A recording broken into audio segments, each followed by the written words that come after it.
Hello, ladies and gentlemen. This is Mike at the Wall Street Journal. At least it's starting to feel that way. Now, this is Mike at Game from Scratch, and today we've got some more business development news. But this one is definitely very relevant. It came out yesterday about the formation of a new company called W4 Games. Now, I don't cover the creation of games companies. They aren't really relevant to the channel, but this one is, because this is actually a game facilitation company. It's a company about making games easier to make, and it's specifically about the Godot engine. And it is formed by veteran contributors to the Godot project, specifically Juan Linietsky, the founder and lead developer of Godot, as well as Remy, the project coordinator. So definitely got some very important Godot people working at this company. And what is this company going to do? Well, have you ever heard of NFTs or non-fungible tokens? Well, they're not going to do that. Don't worry. I thought that was funny. No, what they're about is to help Godot find its way into the enterprise, which I know some of you just went, don't worry, it's not as scary as it sounds.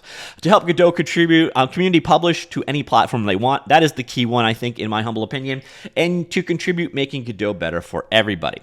So it's a new commercial entity around the development of the Godot engine.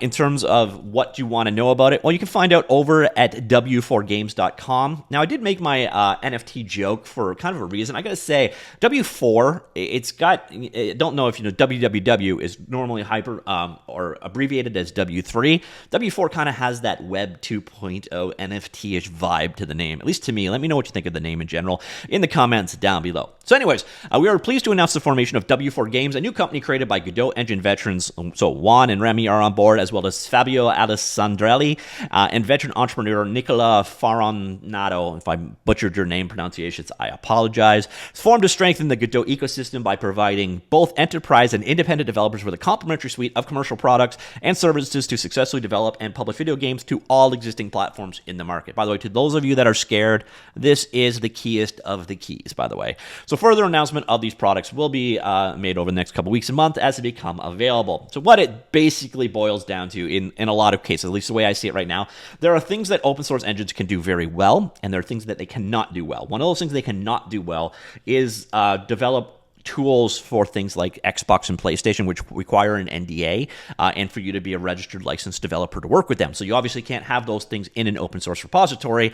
That, I think, is what W4 is essentially going to provide, is the tools and technologies to bring Godot games onto the Switch, onto the PlayStation, onto the Xbox, etc. Those things that require a proprietary aspect on top of an open source project. I think that is the hole that W4 Games is going to fill. They're going to basically create these tools and technologies and license them out. It's not going to be open source because by nature, it can't be open source. So back to the article.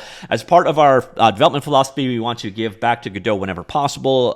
Throughout the development of our products, we will be open sourcing as much as we can. Again, that is the key part. A lot of this stuff, just by the nature of the licensing and the agreements you make with the platform and the tool provider, you cannot open source. Including additions to Godot that strengthen the engine. Stay tuned for relevant announcements on this topic in the coming days. By the way, if you want to learn a little bit more about it, you go over here to their FAQs. Will W4 own the Godot engine? Nope, it's an open source project.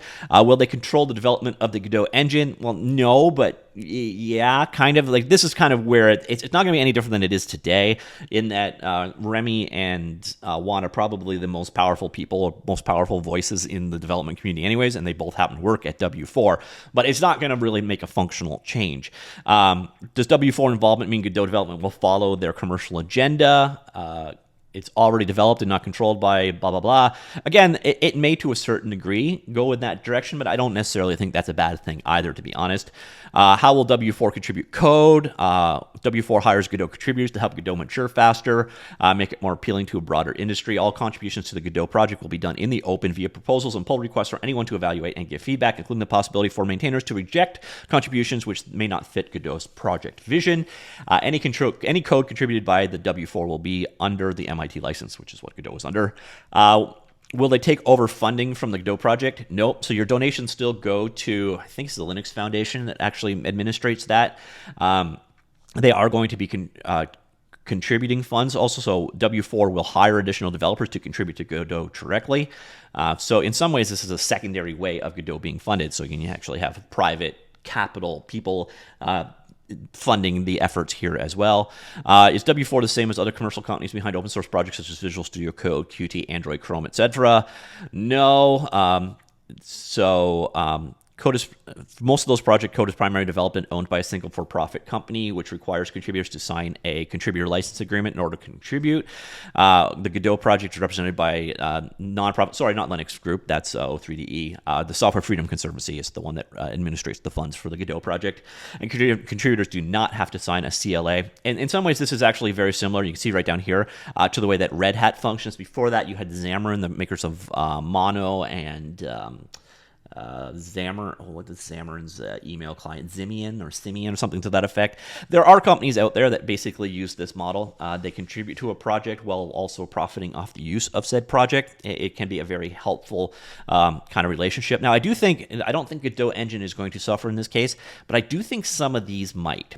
So there's companies out there right now such as Prehensile Tail, Lone Wolf Technology, and Pineapple Works. A lot of those companies work right now to do ports of Godot engines to Godot to other platforms and so on. And since these guys are kind of like the big names in the Godot community, I think they could cannibalize these guys' work for sure. But it will be interesting to see how this ultimately turns out. And are the roles going to change between Juan and Remy? And no, for the most part, they're saying it's not. So they're also part of the project leadership committee, which has a total of 9 members. So the day-to-day, this shouldn't have a huge impact on Godot, other than potentially giving it some more resources. Again, the full FAQs are available here. Now, what I found actually probably more interesting was this basically tweet thread from Juan himself. Basically said, I know many in the community trust Aiken, which is Remy, by the way, and I want to take the chance to cover some common concerns regarding W4 games for the sake of transparency. Are you getting paid by the Godot project? So Godot is funded. It's got X amount of money it uses to pay employees to keep working things. And we offered the PLC to be paid entirely by W4, but they asked us to keep invoicing a small bit as a token to not disconnect from the project. W4 pays almost all, so most of their salary is now going to be paid by W4. I don't know what the exact details of the rest of this is, but it is going to free up some of the money that is currently going to Juan and Remy to potentially hire other developers for the Godot engine, which should be a good thing. It is forming in Ireland. Why Ireland? I love how they don't mention that Ireland is like the world's tax haven and probably the most corporate-friendly place in the world. But Waiting for Godot was written there. 2 of the people involved in it live there in Ireland. It is a very business-friendly place, and there's a lot of funding available there as well. Can I know more about the company's investors? Dozens of funds, blah, blah, blah. In the end, we made sure to work with awesome investors who believe, understand FOSS and their challenges, why we went with OSS Capital and Lux Capital. Also, investments from Caretaker Bob, the founder of Red Hat. And personal heroes at Sisu Ventures. So they're actually well-funded. So there's definitely some money behind this new venture, which I think is ultimately a good thing. Are you planning to abandon Godot development or reduce your involvement? He's kind of been doing that already.